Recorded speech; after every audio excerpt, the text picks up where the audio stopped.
اللهم صل على سيدنا محمد یا رب صل وسلم. بسم اللہ الرحمن الرحیم. آج انشاءاللہ میں سورہ رعد کا پہلا رکوع شروع کروں گا اور 13ویں پارے کا رکوع نمبر 7.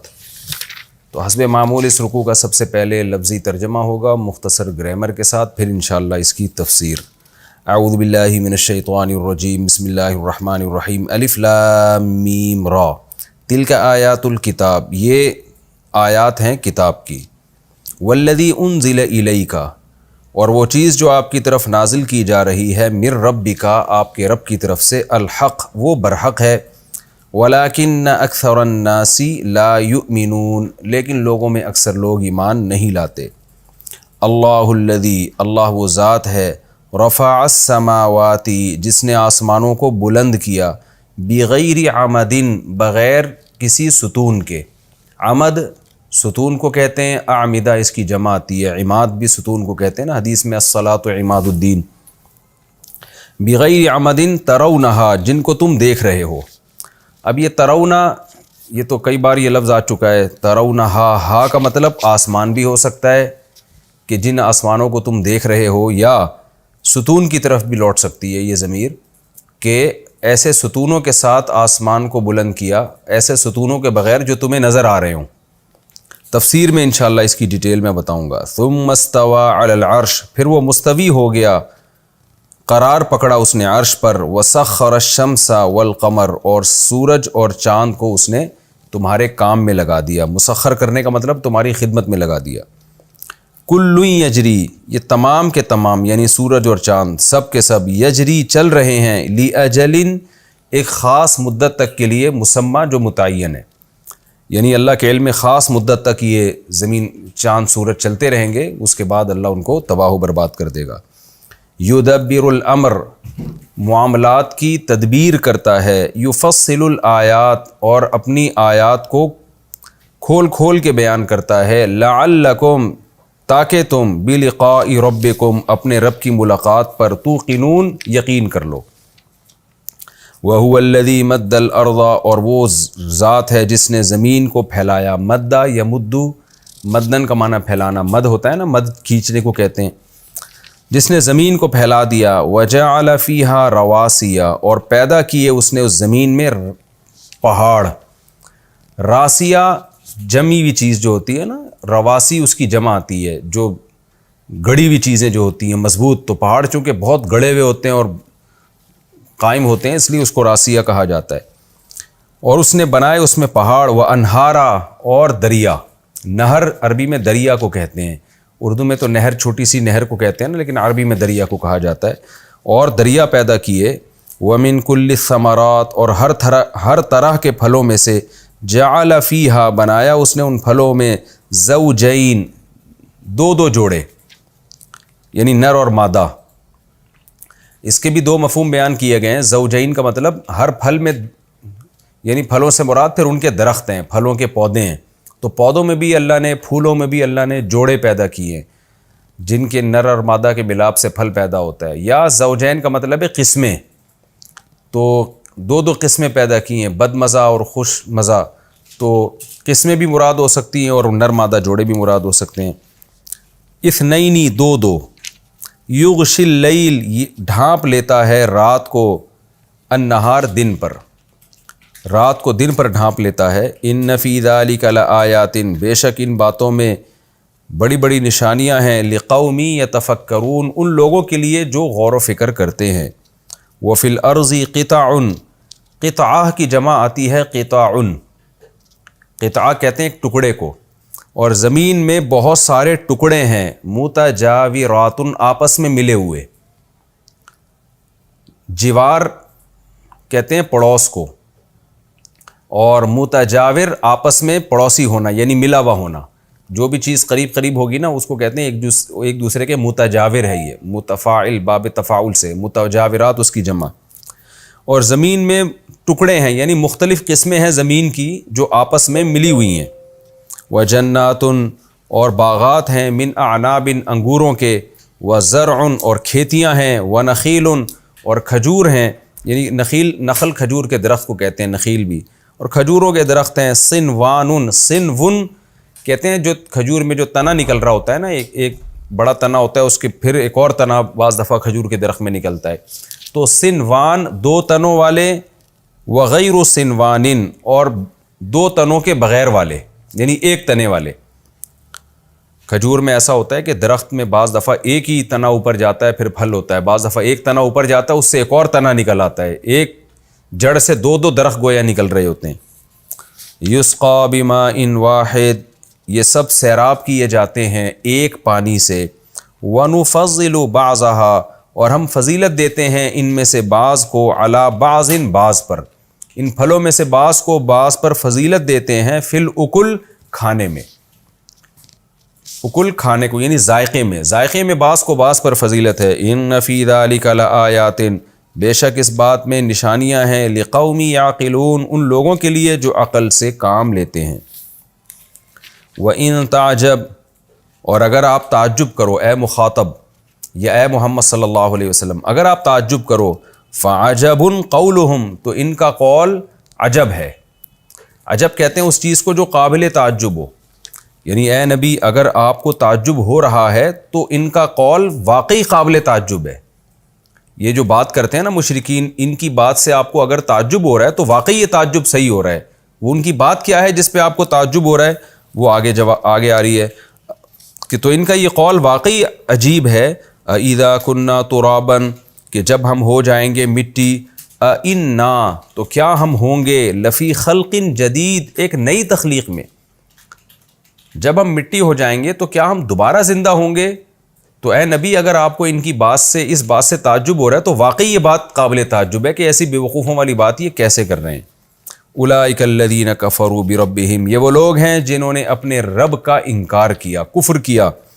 واولئک الاغلال، یہ وہ لوگ ہیں جن کے فی اعناقہم، عنق گردن کو کہتے ہیں، اعناق اس کی جمع، اغلال بیڑیوں کو کہتے ہیں، جو طوق ہوتے ہیں نا گلے میں پڑنے والے، تو یہی وہ لوگ ہیں جن کے گلے میں طوق ہوں گے، زنجیریں ہوں گی۔ وَأُولَٰئِكَ أَصْحَابُ النَّارِ، یہی لوگ ہیں جو آگ والے لوگ ہیں، ہم فیہا خالدون، اور یہ اس آگ میں ہمیشہ رہیں گے۔ وَيَسْتَعْجِلُونَكَ، اور یہ جلدی طلب کرتے ہیں آپ سے، بِالسَّيِّئَةِ، برائی، قبل الحسنہ، اچھائی سے پہلے۔ یہاں برائی سے مراد ہے عذاب، سیئہ عذاب کو بھی کہتے ہیں، یعنی اچھے حالات سے پہلے یہ برائی کو جلدی طلب کرنے ہیں، عذاب کو جلدی طلب کر رہے ہیں۔ مشرکین کہتے تھے نا بس جلدی سے عذاب لے آئیں، جلدی سے عذاب لے آئیں، تو ہونا ہی چاہیے عافیت طلب کریں، لیکن جتنی اسپیڈ سے عافیت طلب کرنی چاہیے اس سے زیادہ یہ عذاب طلب کر رہے ہیں۔ وَقَدْ خَلَتْ مِن قَبْلِهِمْ، جبکہ گزر چکی ہے ان سے پہلے، المثولات، مثولہ عذاب کو کہتے ہیں، مثولات اس کی جمع، اس سے پہلے بہت سی امتوں میں عذاب گزر چکے ہیں۔ وَإِنَّ رَبَّكَ لَذُو مَغْفِرَةٍ، اور بے شک تیرا رب مغفرت والا ہے، لِلنَّاسِ، لوگوں کے لیے، عَلَىٰ ظُلْمِهِمْ، ان کے ظلم پر، ان کے ظلم کے باوجود وہ مغفرت کرتا ہے۔ وَإِنَّ رَبَّكَ لَشَدِيدُ الْعِقَابِ، اور بے شک تیرا رب سخت عذاب والا ہے۔ وَيَقُولُ الَّذِينَ كَفَرُوا، اور کافر لوگ کہتے ہیں، لَوْلَا أُنزِلَ عَلَيْهِ آیَةٌ مِّن رَبِّهِ، کہ محمد صلی اللہ علیہ وسلم پر رب کی طرف سے کوئی آیت نازل کیوں نہیں ہوئی۔ انما انت منذر، بے شک آپ صرف ڈرانے والے ہیں، وَلِكُلِّ قَوْمٍ ہاد، اور ہر امت کے لیے ایک ہادی ہے۔ یہ ہم نے الحمدللہ سورہ رات کے پہلے رکوع کا لفظی ترجمہ، مختصر گرامر مکمل کر لیا۔ اب انشاءاللہ ہم اس کی تفسیر شروع کرتے ہیں۔ سورہ رات بھی مکی صورتوں میں سے ہے، اور اس صورت میں بھی زیادہ تر آخرت کا عقیدہ، توحید، رسالت، جو اسلام کی بنیادی باتیں ہیں ان کا تذکرہ کیا گیا اور ان پر دلائل دیے گئے ہیں۔ اللہ کی قدرت، اللہ کی نعمتیں، یہ سب باتیں سورہ رعد میں بیان ہوں گی۔ جنت کی باتیں، جہنم کے تذکرے۔ بسم اللہ الرحمن الرحیم، الف لام میم را، تلک آیات الکتاب، یہ کتاب کی آیات ہیں۔ الکتاب سے مراد خاص کتاب یعنی قرآن کی آیات ہیں۔ والذی انزل الیک من ربک الحق، اور وہ کتاب جو آپ کی طرف، آپ کے رب کی طرف سے نازل کی جا رہی ہے، برحق ہے۔ وَلَكِنَّ أَكْثَرَ النَّاسِ لَا يُؤْمِنُونَ، لیکن اکثر لوگ ایمان نہیں لاتے۔ اب آگے اللہ کی قدرت بیان کی جا رہی ہے کہ اس کتاب کے مضامین کیا ہیں۔ جس خدا کی طرف تمہیں بلایا جا رہا ہے، جس خدا کے وجود اور اس کی توحید کی طرف تمہیں بلایا جا رہا ہے، اس کی قدرت کے دلائل دیکھو تم۔ اللہ الذی، اللہ وہ ذات ہے، رفع السماوات بغیر عمد، جس نے آسمانوں کو بلند کیا کسی ستون کے بغیر۔ قرآن مجید میں جو اللہ کی قدرت کے دلائل ہیں نا، وہ کوئی بہت زیادہ سائنٹیفک طریقے سے نہیں بیان کیے گئے، کیونکہ سائنس قرآن کا ٹاپک نہیں ہے۔ اگر قرآن سائنس کی گہرائیوں میں جاتا تو سائنس کے نظریے تبدیل بھی ہوتے رہے ہیں۔ 1200، 1300، 1400 سال پہلے آج کی سائنس کے حساب سے باتیں کی جاتی تو ان عرب کے بدوؤں کے دماغ میں ان سائنسی حقائق کو ڈالنا ایک بہت زیادہ مشکل کام ہو جاتا۔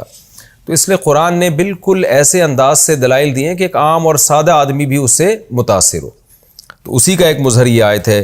اللہ فرماتے اس نے آسمانوں کو بلند کیا بغیر کسی ستون کے۔ تو آسمان بہت بلند ہیں، یہ جو ہمیں نظر آ رہا ہے یہ آسمان نہیں ہے، تو بہت بلند ہے۔ اتنی بات بہرحال قرآن و حدیث سے ثابت ہے کہ اللہ نے 7 مضبوط آسمان بنائے ہیں۔ یہ بات قرآن و سنت سے ثابت ہے، اس کا انکار نہیں کر سکتے۔ ہاں، یہ ثابت نہیں ہے کہ یہ جو ہمیں نظر آ رہا ہے یہ آسمان ہے، کیونکہ اس سے بھی اوپر ہو سکتا ہے۔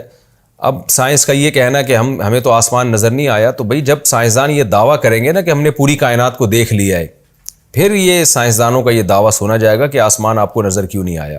سائنس نے یہ دعویٰ نہ کیا ہے نہ کر سکتی ہے کہ ہم پوری کائنات کی انتہا تک پہنچ چکے ہیں۔ تو اللہ فرماتے ہیں ہم نے بغیر ستونوں کے یہ اتنے بڑے بڑے آسمانوں کو بلند کیا۔ ترونہا، اب ترونہا کے 2 مفہوم بیان کیے گئے ہیں۔ ایسے ستون جن کو تم دیکھ رہے ہو، یعنی تمہیں کوئی ستون نظر نہیں آتا جن کو تم دیکھ رہے ہو، جن ستونوں کے اوپر آسمان قائم ہے، قطع نظر اس سے کہ ستون ہے یا نہیں ہے، یعنی تمہیں کوئی ایسے ستون نظر نہیں آتے، تو تمہارے لیے تو بہرحال یہ قابل تعجب ہے۔ یعنی اس کا گویا مطلب یہ ہوا کہ فی نفسی ہی ہو سکتا ہے کوئی ستون ہو سکتا ہے نہ ہو، لیکن تمہیں تو نظر نہیں آتا نا، تمہارے لیے تو یہ بہت بڑی قدرت ہے کہ کوئی چھت بغیر ستون کے ہوتی نہیں ہے، تو کیسے آسمانوں کو بلند کر دیا اور بغیر کسی کوئی ایسا پلر نہیں ہے جس کے اوپر اتنی بڑی بڑی چھتیں قائم کی گئی ہیں۔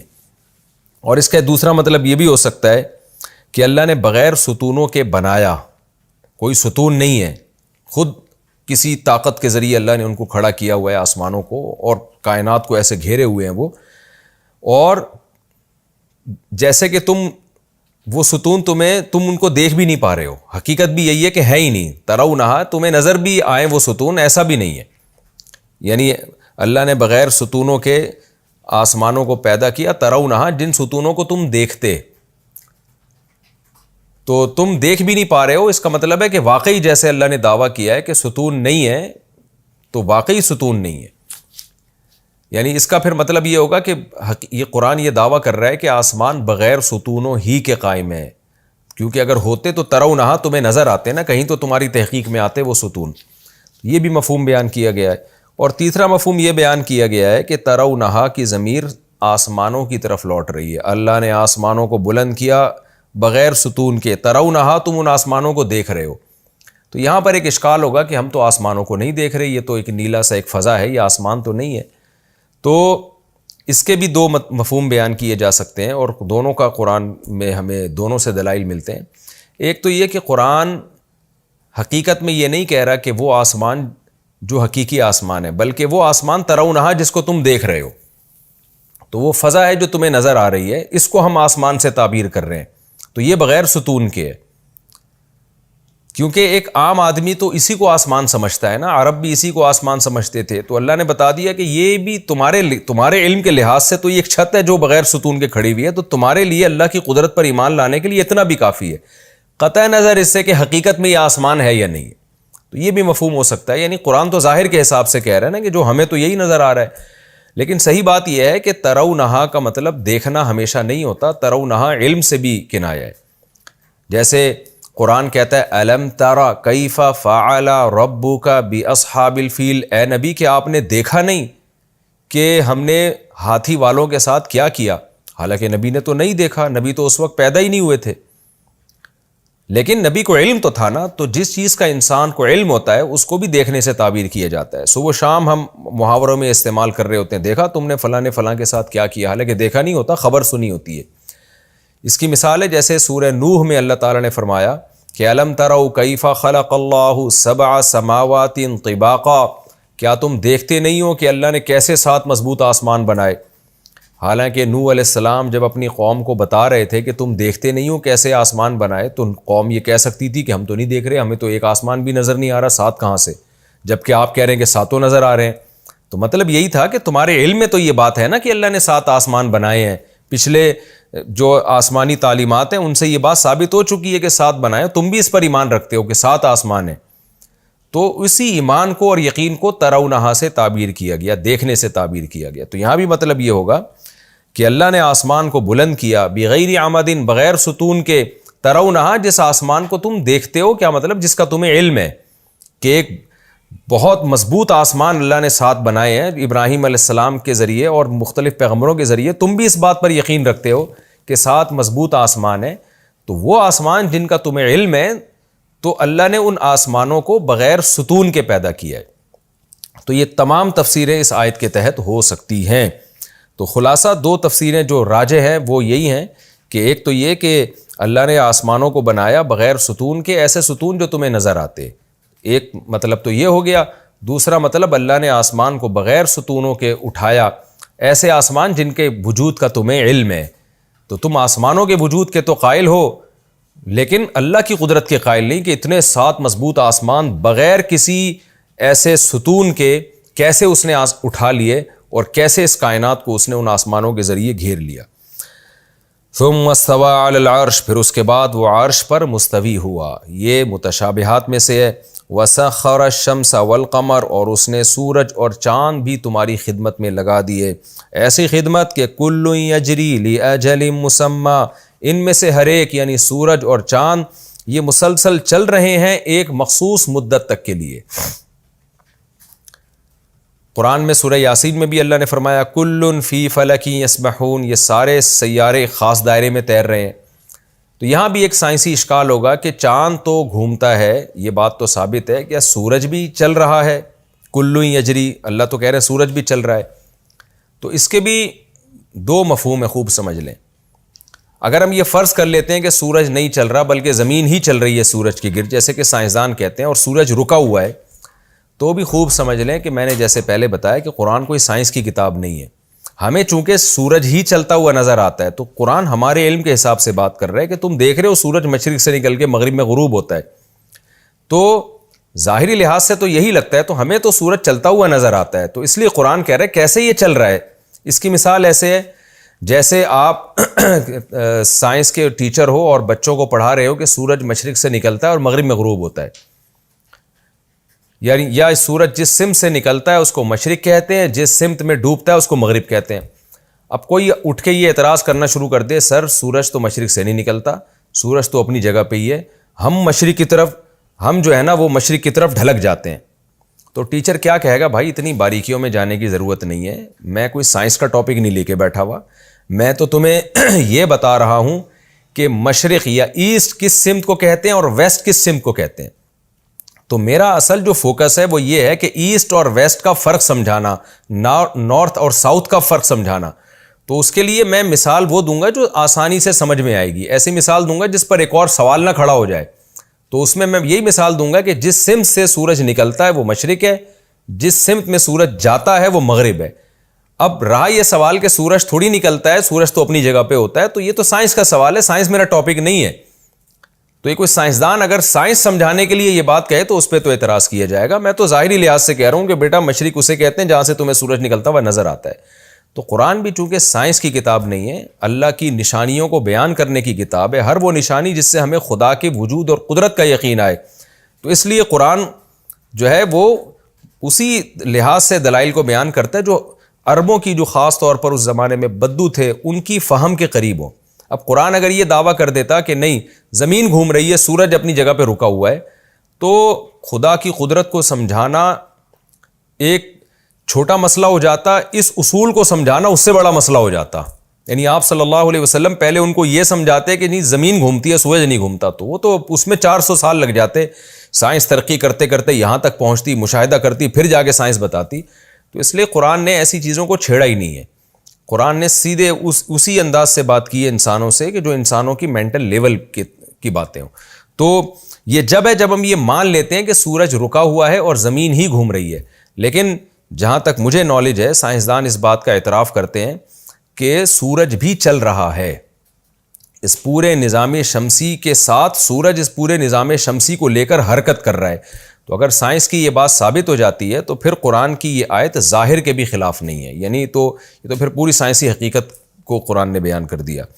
لیکن بہرحال ہمیں ان بکھیڑوں میں پڑھنے کی ضرورت نہیں ہے. سائنس کے ٹاپک کو سائنس کی حد تک رکھنا چاہیے اور قرآن جس چیز کو فوکس کر رہا ہے ہمیں اس کو فوکس کرنا چاہیے. وہ ہے اللہ کی قدرت کے دلائل تاکہ ہمیں خدا کے وجود کا یقین آئے. کیونکہ زمین گھومے یا سورج گھومے بہرحال یہ اللہ کی بہت بڑی قدرت ہے.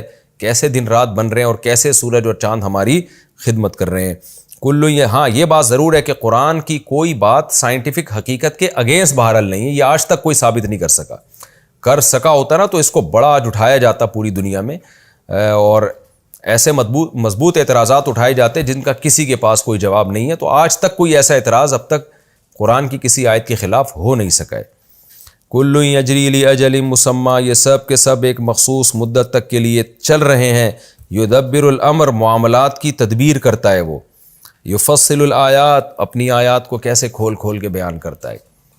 تدبیر کرنا، معاملات کی مینجمنٹ، تدبیر کا مطلب مینجمنٹ ہے. تو یہ خود اللہ کے وجود کی بڑی دلیل. اللہ فرماتے ہیں یہ سب کام میں اس لیے کرتا ہوں لعلکم بلقاء ربکم توقنون. کیا زبردست آیت ہے. تاکہ تم اپنے رب کی ملاقات کا یقین کر لو. یعنی اللہ نے سورج چاند بنائے، آسمانوں کو بلند کیا، کتاب کو نازل کیا اور اس کائنات میں تمہیں مینجمنٹ نظر آئے گی. تو اس کا حاصل یہ نہیں ہے کہ تم اسی کائنات میں الجھ کے رہ جاؤ، بلکہ تم یہ غور کرو، اس نتیجے پہ پہنچو کہ اس کائنات کو کسی نے بنایا ہے اور ظاہر ہے اتنی بڑی کائنات سجا دی تو اس کا کوئی مقصد ہوگا. وہ مقصد کیا ہے؟ آزمائش ہے، اور آزمائش کا نتیجہ اناؤنس ہوتا ہے جنت یا جہنم کی صورت میں. ظاہر ہے دنیا میں نتیجہ نہیں نکلتا تو آخرت برحق ہے اور ہماری اللہ سے ملاقات ہوگی. تو اللہ کہتے ہیں سارے کام میں نے اس لیے کیے تاکہ رزلٹ اس کا یہ نکلے لعلکم بلقاء ربکم توقنون، تاکہ تمہیں اپنے رب کی ملاقات کا یقین ہو جائے کہ یہ دنیا دار العمل ہے. یہاں اللہ کی نشانیاں دیکھ کر اچھا عمل کرنا ہے اور اس کا بدلہ ہمیں آخرت میں ملے گا. اور آخرت کا تصور اس وقت تک ممکن نہیں ہے جب تک ہم موت کے بعد کی زندگی کے قائل نہیں ہوتے. اور اسی قدرت سے یہ بھی یقین آ جائے گا جو یہ سارے کام کر سکتا ہے وہ مردوں میں دوبارہ جان ڈال کے اپنے سامنے ہمیں کھڑا بھی کر سکتا ہے. وَهُوَ الَّذِي مَدَّ الْأَرْضَ، اللہ نے آگے مزید اپنی قدرت کے دلائل دیے. اللہ وہ ذات ہے جس نے زمین کو پھیلا دیا. وَجَعَلَ فِيهَا رَوَاسِيَ، بڑے بڑے پہاڑ بنا دیے اس میں بیلنس کو قائم رکھنے کے لیے. وَأَنْهَارًا، اور دریا جاری کر دیے. یہ بھی کتنی زبردست دلیل ہے. اگر یہ کائنات خود بخود بنی ہوتی، زمین میں تھوڑا سا علاقہ رہنے کے قابل ہوتا، باقی ساری برباد ہو جاتی. لیکن پہاڑوں پہ بارشوں کا پانی برستا ہے، دریا بنتے ہیں، چشمے بنتے ہیں تاکہ پوری زمین انسانوں کے رہنے کے قابل ہو جائے. آپ پہاڑی علاقوں میں جائیں، پہاڑ کی چوٹیوں سے پانی ابل رہا ہے. حالانکہ پانی کا کام تو نیچے آنا ہے، لیکن ایسے پانی جائے گا چوٹی کے اوپر سے اتر کے تاکہ لوگ ہر جگہ لوگوں کو پانی ملے، ہر جگہ انسان کو زندگی ملے. ایسے اس نے پوری زمین کو آباد کیا ہے. تو اللہ کہتے ہیں تو میرے کام ہے، یہ آٹومیٹیکلی تھوڑی ہو سکتے ہیں. وَمِن كُلِّ الثَّمَرَاتِ، اور ہر طرح کے پھلوں سے. جَعَلَ فِيهَا زَوْجَيْنِ، اس نے بنائے دو جوڑے، اثنین دو، نر اور مادہ. یعنی پھلوں سے مراد پھلوں کے جو درخت ہیں، پودے ہیں یا ان کے پھول ہیں، تو پورا ایک نر مادہ کا نظام ہے. یہ کائنات آٹومیٹیکلی خود بخود بنی ہوتی تو اللہ کی قسم نر مادہ کا نظام نہ بنتا کہ نر مادہ کا ملاپ ہوگا تو پھل پیدا ہوگا. یہ نہیں ہو سکتا تھا. ایک ہی چیز بن کے آ جاتی نا سامنے. یہاں مرد اور عورت پیدا ہو رہے ہیں، جانوروں میں نر مادے، پھولوں میں نر مادے. ایک عجیب خدا کا بنایا ہوا نظام ہے. اور آگے اللہ تعالیٰ فرماتے ہیں یغشی اللیل النہار. اچھا، اس کا مطلب یہ بھی کیا گیا دو ذائقے ہیں، یعنی اچھے ذائقے بھی اور برے ذائقے بھی. یہ بھی مطلب زوجین اثنین کا کیا گیا ہے کہ ہر طرح کے پھلوں میں دو قسم کے ذائقے ہیں. یغشی اللیل النہار، رات کو ڈھانپ دیتا ہے دن کے اوپر. کیسی چڑھتی ہوئی روشنی ہوتی ہے اور کیسے اس کے اوپر رات کی چادر لپیٹ دیتا ہے جس سے دن کو بالکل غائب کر دیتا ہے. یعنی اس کائنات میں کتنے بڑے بڑے تصرفات ہو رہے ہیں اور اس کے کتنے انسان کو فائدے حاصل ہو رہے ہیں. اللہ فرماتے ہیں ان فی ذلک لآیات، بے شک اس میں بڑی بڑی نشانیاں ہیں. لقوم یتفکرون، ان لوگوں کے لیے جو غور و فکر سے کام لیتے ہیں. وفی الارض، اور پھر اللہ کی قدرت کے مزید دلائل، اور زمین میں قطع، ٹکڑے ہیں بہت سارے، متجاورات، آپس میں ملے ہوئے. کیا مطلب؟ قریب قریب الگ الگ قسم کے ٹکڑے ہیں. ٹکڑے اس لیے کہا گیا کہ ایک زمین کی خاصیت الگ ہے، ایک زمین کی خاصیت الگ ہے، اس زمین کی خاصیت الگ ہے، لیکن یہ سارے آپس میں ملے ہوئے ہیں. آپ جائیں پنجاب میں، KPK میں، سندھ میں اور بلوچستان میں اور دنیا میں سفر کریں، یہ علاقہ ایسا بنجر ہوگا کہ یہاں گھاس کا تنکا نہیں اگے گا. اچانک زرخیز زمینیں شروع ہو جائیں گی، ایسی زمینیں کہ زرخیز. پھر ان زرخیز زمینوں میں بھی اس علاقے میں یہ پھل پیدا ہو سکتا ہے، یہ والا نہیں ہو سکتا. اس کے متصل ایک زمین ہوگی، وہاں دوسرا ہو سکتا ہے، یہ والا نہیں ہو سکتا. تو حالانکہ زمین ایک ہے، مٹی ایک ہے، لیکن اس میں اتنی قسمیں اللہ نے زمین کے ٹکڑوں میں پیدا کر دی ہیں کہ ادھر کھجور پیدا ہوگا اور سیب نہیں پیدا ہو سکتا، ادھر سیب پیدا ہوگا، کھجور نہیں پیدا ہو سکتا. ایک الگ الگ قسم کی اللہ نے زمینیں پیدا کر دی اور سب آپس میں ملی ہوئی ہیں. وَجَنَّاتٌ مِّنْ أَعْنَابٍ، اور انگوروں کے باغات پیدا کیے اس نے. وَزَرْعٌ، اور کھیتیاں. وَنَخِيلٌ، اور کھجوروں کے درخت. سنوان وغیر سنوان، دو دو تنوں والے اور ایک ایک تنے والے. یعنی اصولی طور پر تو ایک ہی تنا ہوتا ہے، کھجور نکلتا ہے اوپر، اس کے پھل پیدا ہوتا ہے، لیکن اپنی قدرت سے اس نے دو تنوں والے بھی پیدا کر دیے. جڑ ایک ہے، تنا ایک ہے، اسی تنے سے ایک اور درخت نکل پڑتا ہے. یعنی ایک تنے سے ہی ایک اور درخت پیدا ہو جاتا ہے، اور جو کھجور کا مالک ہے اس کو ڈبل فائدہ ہونا شروع ہو جاتا ہے. یسقى بماء واحد، اور ایک ہی پانی ہے جو سب کو سیراب کر رہا ہے. پانی ایک جیسا، لیکن اس کے رزلٹ کتنے مختلف قسم کے نکل رہے ہیں. وَنُفَضِّلُ بَعْضَهَا عَلَى بَعْضٍ فِي الْأُكُلِ، اور ہم نے ان میں سے بعض کو بعض میں ذائقے میں کیسی فضیلت دی ہے. ایک چیز کھاتے ہیں کڑوی، زبان سے حلق سے نیچے نہیں اترتی، اور ایک پھل کھاؤ گے اتنا مزیدار کہ انسان کا دل چاہتا ہے کہ میں کھاتا ہی چلا جاؤں. جبکہ پانی سب کو ایک جیسا دیا جا رہا ہے. ایسا نہیں ہے کہ مزیدار پھلوں کو جو سیراب کیا جا رہا ہے وہ سونے کے پانی سے سیراب کیا جا رہا ہے، اور کریلے کے درخت کو جو سیراب کیا جا رہا ہے وہ کوئی کڑوے پانی سے سیراب کیا جا رہا ہے، سمندر کے پانی سے. نہ نہ نہ، ایک جیسا میٹھا پانی سب کو مل رہا ہے، اور ذائقوں میں فرق کتنا زیادہ پیدا ہو رہا ہے.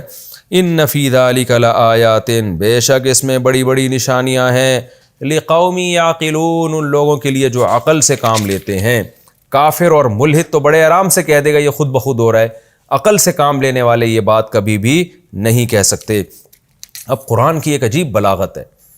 قرآن ایک دم موضوع کو چینج کرتا ہے کہ اتنی ساری قدرت کے نمونے دیکھنے کے بعد تمہیں مان لینا چاہیے کہ جو یہ سب کچھ کر سکتا ہے، ایک پانی سے کھجور، اسی پانی سے انگور، اسی پانی سے کریلا، اسی پانی سے تربوز، اتنی چیزیں پیدا کر رہا ہے، تو کیا اسے مردوں کو دوبارہ زندہ کر کے انسان بنانے کی طاقت نہیں ہوگی؟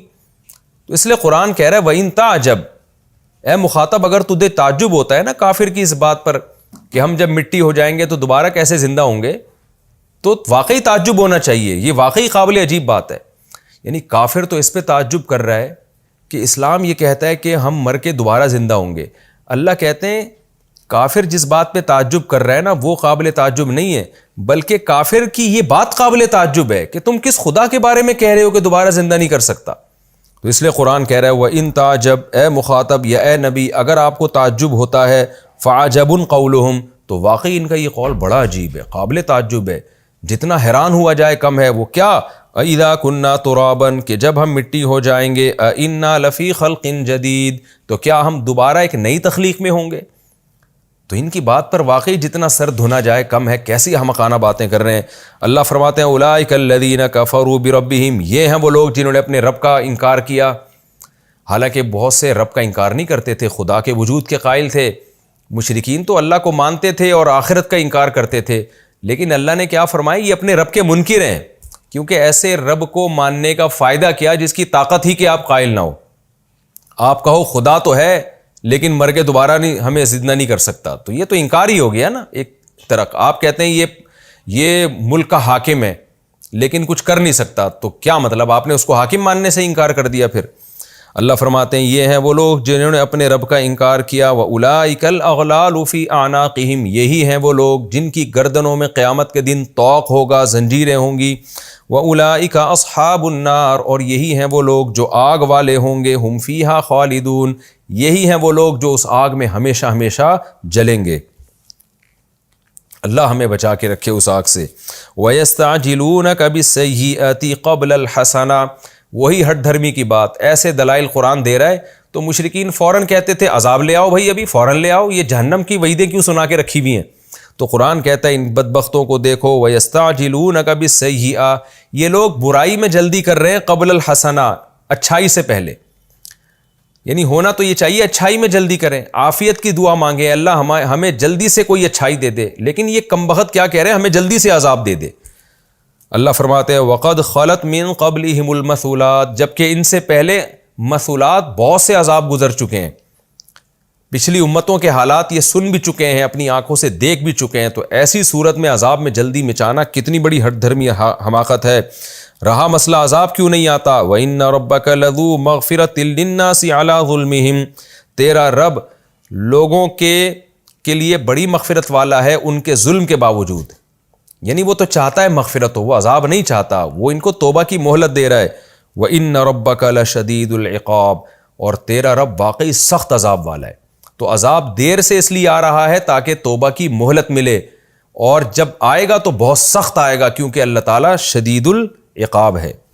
وَيَقُولُ الَّذِينَ كَفَرُوا لَوْلَا أُنزِلَ عَلَيْهِ آيَةٌ مِّن رَّبِّهِ، اور کافر لوگ یہ کہتے ہیں کہ اس نبی پر کوئی بڑی نشانی نازل کیوں نہیں ہو رہی۔ تو میں نے بار بار بتایا کہ یہاں ان کی مراد ہے فرمائشی نشانی، معجزے تو بہت ظاہر ہوئے، لیکن جو معجزہ ہم کہتے ہیں وہ والا فوراً کیوں ظاہر نہیں ہوتا؟ اللہ نے فرمایا انما انت منذر، اے نبی ان کی باتوں سے آپ پریشان نہ ہوں، آپ تو صرف ڈرانے والے ہیں۔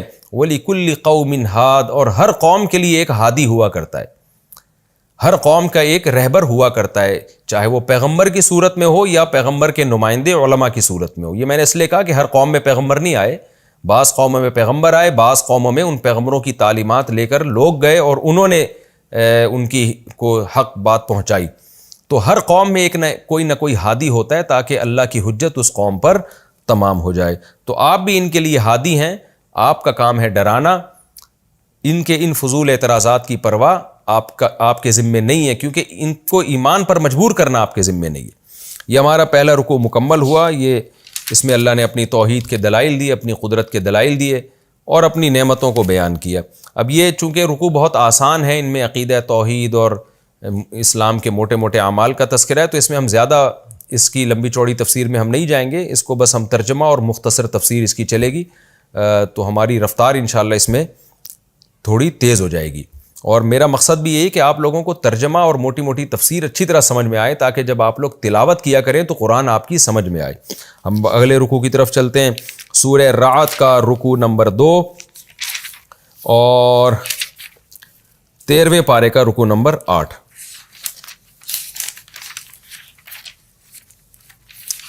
سب سے پہلے اس کا لفظی ترجمہ مختصر گرامر کے ساتھ، پھر انشاءاللہ ہم اس کی تفسیر کی طرف چلتے ہیں۔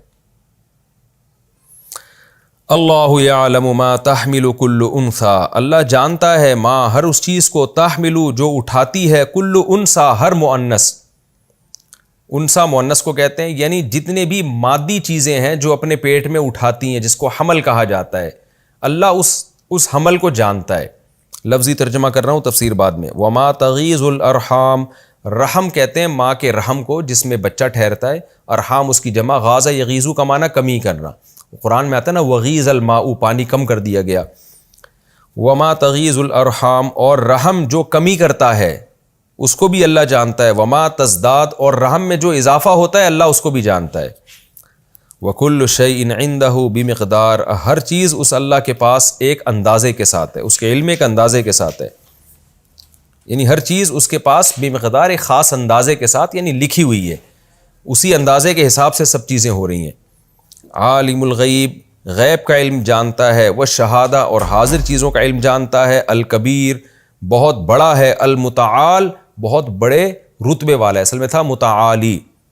سواء منکم، برابر ہے تم میں سے یہ بات، من اسر القول، سواء یہ بات برابر ہے، منکم من اسر القول کہ تم میں سے کوئی شخص ایسا ہو، اسر القول جو قول کو چھپاتا ہو، اپنی بات کو چھپاتا ہو، ومن جہر بہ اور وہ شخص جہر بہ جو بات کھلے عام کرتا ہو. تو سواء یہ سب برابر ہے، کس کے حق میں؟ اللہ کے حق میں. یعنی منکم تم میں سے کوئی شخص ایسا ہو جو بات چھپا کے کرتا ہو یا کھلے عام کرتا ہو، تو یہ اللہ کے لیے سب برابر ہے کیونکہ وہ سب چیزیں جانتا ہے. ومن ہوا مستخفٍ باللیل اور وہ شخص جو رات کو چھپا پھرتا ہو، مستخفی مخفی سے نکلا ہے، مستخفی مستخرج کی طرح، جو رات کو چھپتا پھرتا ہے، وسارب بالنہار اور دن میں چلتا پھرتا ہے. سارب کا معنی چلنا. تو جو دن میں چلنے والے یا رات میں چھپنے والے لوگ ہیں وہ سب اللہ کے ہاں برابر ہیں، یعنی کوئی بھی اللہ سے چھپ نہیں سکتا. سواء کا معنی سب اللہ کے حق میں سب کچھ برابر ہے. لہو معقبات اللہ کے لیے باریاں لگانے والے ہیں. عقیبہ یا قبو کا معنی ہوتا ہے کسی کے پیچھے آنا، معقب پیدر پہ آنا. تو اللہ کے ہاں اللہ کے لیے ہیں معقبات باریاں لگانے والے، مراد اس سے فرشتے ہیں. فرشتے ہیں باریاں لگانے والے. من بین یدیہ ومن خلفہ انسان کے آگے بھی اور انسان کے پیچھے بھی، یعنی انسان کے چاروں طرف آگے بھی اور پیچھے بھی باریاں لگانے والے ہیں. یحفظونہ جو انسانوں کی حفاظت کرتے ہیں، من امر اللہ اللہ کے حکم سے. تفسیر میں ڈیٹیل آئے گی. ان اللہ لا یغیر ما بقوم بے شک اللہ تبدیل نہیں کرتا، تغییر کا معنی تبدیل کرنا، ما وہ چیز بقوم جو کسی قوم کے ساتھ ہو، یعنی وہ کنڈیشن جو قوم کے ساتھ ہو، وہ حالت جو قوم کے ساتھ ہو، اللہ اس حالت کو تبدیل نہیں کرتا. حتی یغیروا یہاں تک کہ وہ قوم ہی تبدیل کر دے، ما اس حالت کو بانفسہم جو ان کی ذات کے ساتھ ہے. وَإِذَا أَرَادَ اللَّهُ بِقَوْمٍ اور جب اللہ ارادہ کرتا ہے کسی قوم کے ساتھ، سوءً برائی کا یعنی اس عذاب کا، فلا مرد لہ، مردہ کا مطلب رد کرنے والا، تو فلا مرد لہ تو پھر اس کا کوئی رد کرنے والا نہیں ہے. وما لہم من دونہ اور نہیں ہے ان کے لیے اللہ کے سوا، من وال اصل میں تھا والی، کوئی دوست اور مددگار. هو الذی یریکم اللہ وہ ذات ہے جو تمہیں دکھاتا ہے، البرقا بجلی، خوفاً و طمعاً خوف اور لالچ کے ساتھ، یعنی خوف اس بات کا کہ یہ ہم پہ گر جائے گی، طمع اس بات کی کہ بارش ہوگی اور اللہ کی رحمت ملے گی ہمیں. وَيُنْشِئُ السَّحَابَ اور اٹھاتا ہے، انشاء ينشئ کا معنی پروان چڑھانا یا اٹھانا، پیدا کرنا بھی آتا ہے اس کے معنی. ينشئ السحاب اور بادلوں کو اٹھاتا ہے، الثقال ثقیل کی جمع ثقال، بوجھل بادل، ان کو اٹھاتا ہے آسمانوں کی طرف. وَيُسَبِّحُ الرَّعْدُ اور رعد تسبیح بیان کرتا ہے. رعد ایک فرشتے کا نام بھی ہے اور رات کڑک کو بھی کہتے ہیں، تو دونوں مراد ہو سکتے ہیں اس سے. فرشتے اللہ ایک رات فرشتہ ہے جو بادلوں پر اللہ نے معمور کیا ہے، وہ بھی اللہ کی حمد و ثنا کرتا ہے. اور رات سے مراد کیا ہے؟ کڑک جو ہے، جو ایک بادلوں کی گرج ہوتی ہے، وہ بھی اللہ کی حمد و ثنا کر رہی ہوتی ہے، یعنی اس کی کبریائی کو بزبان حال بیان کر رہی ہوتی ہے. بحمدہ وہ اللہ کی پاکی بیان کرتا ہے رات، بحمدہ اللہ کی حمد کے ساتھ. والملائکۃ اور فرشتے بھی، من خیفتہ اللہ کے خوف سے اس کی تسبیح کرتے ہیں. ویرسل الصواعق اور وہ بھیجتا ہے کڑک کو. صاعقہ زوردار آواز کو کڑک کو کہا جاتا ہے، جو بجلی کی کڑک ہوتی ہے. صواعق اس کی جمع. وہ بھیجتا ہے یعنی بجلی کو، تو مراد اس سے بجلی ہے، کڑکدار بجلی. فیصیب بہا من یشاء پھر پہنچا دیتا ہے وہ بجلی جس کو چاہتا ہے، یعنی اس کے ذریعے ہلاک کر دیتا ہے. وَهُمْ يُجَادِلُونَ فِي اللَّهِ اور وہ جھگڑا کر رہے ہوتے ہیں اللہ کے بارے میں کہ اللہ ہے یا نہیں ہے، اللہ کے ساتھ کوئی شریک ہے یا نہیں، ایسی باتیں کر رہے ہوتے ہیں. اور بعض دفعہ اللہ کی طرف سے ایسے تصرفات ظاہر ہوتے ہیں. وَهُوَ شَدِيدُ الْمِحَالِ محال کا مطلب طاقت اور قوت، اور اللہ سخت قوت والا ہے. لَهُ دعوت الحق اسی کے لیے حق کی دعوت ہے. وَالَّذِينَ يَدْعُونَ مِن دُونِهِ اور وہ لوگ جو اللہ کو چھوڑ کے کسی اور کو پکارتے ہیں، لَا يَسْتَجِيبُونَ لَهُم بِشَيْءٍ تو یہ دوسرے جو معبود ہیں یہ ان کی پکار کا کچھ بھی جواب نہیں دیتے. استجابہ کا معنی پکار کا جواب دینا یا کسی کی فریاد رسی کرنا. تو جو لوگ اللہ کے سوا دوسرے معبودوں کو پکارتے ہیں تو دوسرے معبود کچھ بھی ان کو فائدہ نہیں پہنچا سکتے. ہاں الا کباسطی کفیہ الی الماء اس شخص کی طرح ہوتے ہیں یہ، کباسطی کفیہ، بساط یبسط کا معنی پھیلانا. کباسطی کفیہ، کف کہتے ہیں ہتھیلی کو، کفین دونوں ہتھیلیاں، کفیہ اس شخص کی دو ہتھیلیاں. تو کیا مطلب؟ الا کباسطی کفیہ اس شخص کی طرح ہوتے ہیں یہ کہ جو اپنی دونوں ہتھیلیاں پھیلایا ہوا ہو الی الماء پانی کی طرف، لیبلغ فاہ، فا کہتے ہیں منہ کو، تاکہ یہ پانی پہنچ جائے اس کے منہ کی طرف، وما ہوا ببالغہ، جبکہ یہ پانی بالغ یعنی پہنچنے والا ہو ہی نہیں سکتا ہی اس کے منہ تک، یعنی کوئی پانی کی طرف ہاتھ پھیلا کے کہہ رہا ہوں یہ پانی میری طرف آ جائے تو پانی کبھی بھی نہیں آئے گا آپ کی طرف اڑ کے. تو ایسے ان بتوں کی طرف جو یہ لوگ پکارتے ہیں تو یہ کچھ بھی نہیں کر سکتے ان کا. تفسیر میں انشاءاللہ اس کی ڈیٹیل آئے گی. وما دعاء الکافرین الا فی ضلال، اور نہیں ہے کافر کی پکار مگر گمراہی میں، اس کا پکارنا معبودوں کو بالکل بیکار اور لغو ہے، کوئی فائدہ نہیں اس کا. وَلِلَّهِ يَسْجُدُ مَن فِي السَّمَاوَاتِ وَالْأَرْضِ، اور اللہ ہی کے لیے سجدہ کرتی ہے ہر وہ مخلوق جو آسمانوں میں ہے اور زمین میں، طوعاً اپنے اختیار سے، خوشی سے، وَكَرْهًا اور جبرن بھی اللہ کے آگے سجدہ کرتی ہے. تفصیل میں ڈیٹیل آئے گی انشاءاللہ. وَظِلَالُهُمْ اور ان کے سائے بھی، ظلہ سائے کو کہتے ہیں، ظلال اس کی جمع آتی ہے، اور ان کے سائے بھی سجدہ کرتے ہیں، بالغدو صبح بھی، والآصال اور شاموں کے وقت بھی. قل من رب السماوات والارض، اے نبی آپ ان سے پوچھئے کون ہے آسمانوں اور زمین کا رب. قل اللہ، پھر کہہ دیجئے اللہ ہے. قل افاتخذتم، کہہ دیجئے کہ کیا تم نے، افاتخذتم تھا اصل میں، تو کیا تم نے ٹھہرا رکھا ہے، من دونہ اس اللہ کو چھوڑ کر، اولیاء دوسروں کو اپنا دوست بنا لیا ہے. لا یملکون لانفسہم نفعا ولا ضرا، جو اپنی ذات کے لیے بھی نفع اور ضرر کے مالک نہیں ہیں.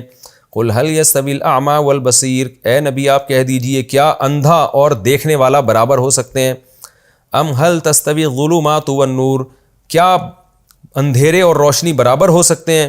ام جعلوا للہ شرکاء، کیا انہوں نے اللہ کے لیے شریک ٹھہرا لیے ہیں، ایسے شریک ٹھہرا لیے، خلقوا کخلقہ، جنہوں نے پیدا کیا ہے اللہ کی طرح کا پیدا کرنا. کیا انہوں نے اللہ کے ساتھ ایسوں کو شریک بنا لیا ہے جنہوں نے اسی طرح اس چیزیں پیدا کی ہیں جیسے اللہ نے پیدا کی ہیں. فتشابہ الخلق علیہم، پس خلق ان پر متشابہ ہو گئی ہے، یعنی کوئی دوسرے معبود ایسے ہیں جنہوں نے اللہ کے جیسی چیزیں پیدا کر لی ہیں، اب ان پر جو پیدا ہوئی ہوئی چیزیں ہیں وہ مشتبہ ہو رہی ہیں کہ ہم یہ فیصلہ کریں کہ اللہ کی تخلیق زیادہ اچھی ہے یا ہمارے معبودوں کی تخلیق زیادہ اچھی ہے، تو جس کی زیادہ اچھی ہے اس کو معبود بنا لو. تو ظاہر ہے ایسا نہیں ہے، انہوں نے تو کچھ پیدا ہی نہیں کیا. جب پیدا ہی نہیں کیا تو اللہ کے مقابلے میں کوئی مخلوق ہے ہی نہیں، تو قدرت صرف اللہ ہی کی ہے. یہ تفسیر چونکہ ترجمہ سمجھنے کے لیے ضروری تھی اس لیے میں نے بتائی. فتشابہ الخلق علیہم قل اللہ خالق کل شیء، کہہ دیجیے اللہ ہی ہر چیز کا خالق ہے، وہو الواحد اور وہ اکیلا ہے، القہار ہر چیز پر غالب ہے. انزل من السماء ماء، اس نے آسمان سے پانی نازل کیا. فسالت، سال یسیر سیلان کا معنی چلنا. اودیۃ وادی کی جمع ہے، وادی دو پہاڑوں کے درمیان جو سیلاب چلتا ہے نا، پہاڑوں کے درمیان کا حصہ وادی، اس کی جمع اودیہ. فسالت اودیۃ، پھر وہ وادیاں چلنا بہنا شروع ہو گئیں، پانی اس نے آسمان سے برسایا اور وادیاں بہنا شروع ہو گئی. بقدرہا، اپنی اپنی مقدار کے بقدر، جس قدر جس میں پانی تھا اسی رفتار سے وہ چلنا شروع ہو گئیں. فاحتمل السیل، پھر وہ جو سیل ہے نا، سیلاب ہے، سیلابی ریلا، جو پانی کا ریلا اس کو سیل کہا جاتا ہے. احتمل، اس نے اٹھا لیا، زبدن جھاگ، رابین اوپر کی طرف آنے والا. ربا سود کو کہتے ہیں نا، جو بڑھنے والا ہوتا ہے، ہر وہ چیز جو اوپر کی طرف جانے والی ہوتی ہے اس کو بھی ربا کہا جاتا ہے. رابی کا مطلب اوپر آنے والی چیز، ربوا ٹیلے کو کہتے ہیں جو ابھرا ہوا ہوتا ہے. فاحتمل السیل زبد الرابیہ، پھر اس سیلاب نے اٹھایا جھاگ اوپر کی طرف آنے والا. تفسیر میں ڈیٹیل آئے گی انشاءاللہ. جھاگ سے مراد ہے خش و خاشاک جو جھاگ بن کے اوپر آ جاتے ہیں. وَمِمَّا يُوقِدُونَ، اور وہ چیز جس کو یہ لوگ جلاتے ہیں. اوقد یوقدو کا معنی جلانا، آگ جلانا. یوقدون علیہ، جس پر یہ لوگ جلاتے ہیں، فی النار، آگ میں. یوقدون علیہ فی النار، آگ میں جس پر جلانے کا عمل کرتے ہیں، جیسے سونے اور چاندی اور مختلف دھاتیں جلاتے ہیں نا پگھلانے کے لیے. ابتغاء حلیۃ، زیور کی تلاش میں. لوہے کو اور مختلف دھاتوں کو یہ جو آگ میں جلاتے ہیں زیور کی تلاش میں. او متاعن، یا کچھ اور سامان بنانے کے لیے جیسے پلیٹیں وغیرہ، تلواریں وغیرہ. تو مما کا مطلب ان چیزوں میں بھی، زبدن جھاگ ہے، مثلہ اسی جیسا. جب وہ چیزیں پکتی ہیں تو ان میں بھی جھاگ اوپر آ جاتا ہے. کذالک یضرب اللہ الحق والباطل، اسی طرح اللہ تعالیٰ حق اور باطل کو سمجھاتا ہے. فاما الزبد، یعنی بیان کرتا ہے یضرب کا معنی. فاما الزبد، پس جو جھاگ ہے، فیذهب جفاء، وہ چلا جاتا ہے جفاءً خشک ہو کے. واما ما ينفع الناس، اور وہ چیز جو لوگوں کو فائدہ پہنچاتی ہے، جو اصل پانی ہے یا اصل مال ہے، جو دھات ہے، فَيَمْكُثُ فِي الْأَرْضِ، وہ زمین میں بیٹھ جاتی ہے۔ كَذَلِكَ يَضْرِبُ اللَّهُ الْأَمْثَالَ، اس طرح اللہ تعالیٰ لوگوں کے لیے مثالیں بیان کرتا ہے۔ تفسیر میں انشاءاللہ اس کی ڈیٹیل آئے گی۔ یہ سورہ، اچھا ایک آیت اور رہ گئی ہے، لِلَّذِينَ اسْتَجَابُوا لِرَبِّهِمُ الْحُسْنَى، وہ لوگ جنہوں نے اپنے رب کی دعوت پر لبیک کہا، استجابہ کا معنی اس کو جواب دیا، یعنی اطاعت کی اپنے رب کے لیے، الحسنى، ان کے لیے اچھا انجام ہے۔ والذین لم یستجیبوا لہ، اور وہ لوگ جنہوں نے اللہ کی دعوت پر لبیک نہیں کہا، جواب نہیں دیا، لو ان لہم ما فی الارض جميعا، اگر ہو جائے ان کے لیے وہ کچھ جو زمین میں ہے سب کا سب ان کو مل جائے، ومثلہ معہ، اور اس کے ساتھ مثلہ اسی جیسا اور بھی خزانے ان کو دے دیے جائیں، لفتدوا بہ، تو وہ فدیے میں دے ڈالیں، بہ اس عذاب کے بدلے میں۔ لفتدوا بہ کا مطلب وہ تمام، بہ کا مطلب یہ سب کچھ، بہ اس سب کے ساتھ، وہ افتدوا کا مطلب فدیے میں دے کے اپنی جان بچا لیں۔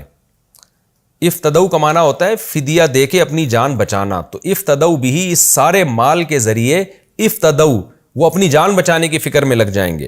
اولئک لہم سوء الحساب، ان سب کے لیے برا حساب ہے، ومأواہم جہنم، اور ان کا ٹھکانہ جہنم ہے، وبئس المہاد، اور کتنا ہی برا ٹھکانہ ہے وہ۔